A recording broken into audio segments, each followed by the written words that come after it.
So here we go again. Once again, we've got our function g on the top, we've got g prime on the bottom. Let's do this. So we see here at -3, our tangent line has a slope of 2. So that's our y value down below. And now we notice that the graph of g is going to be straight all the way from -3 to -1. So that tells us that all of our tangent lines at all of these points are going to have the same slope. They all have slope 2. Slope of 2, slope of 2, slope of 2, which means all of these points down here are going to have the same y value, 2. So even though this point of tangency is moving, the slopes never change. And so that's why this value of g prime doesn't change. What happens when we reach the point right here? That's a corner.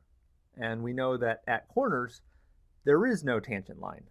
So if you're going to zoom into this point, you'd see that the graph wouldn't look like a line no matter how far you zoomed in.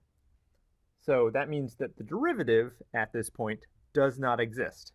And so down below, that's why we have these open circles. So it signifies that g prime at -1 does not exist. Now when we pass -1, now we get our tangent line back, but it's suddenly negative slope. So g prime is now down here.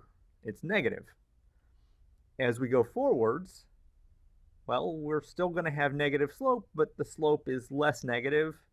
It's less negative here, and finally at 1, it's now horizontal, a slope of 0. And that's what we're seeing in g prime as well. We start with very negative, less negative, finally 0, corresponding to the horizontal tangent line. What happens when we move beyond 1? Well, at all of these points, 1, 2, 3, we're still going to have horizontal tangent lines. So these are all horizontal. They all have slope 0. And so that's why g prime is just 0, 0, 0, 0, 0 all along here. And that is the story of our derivative.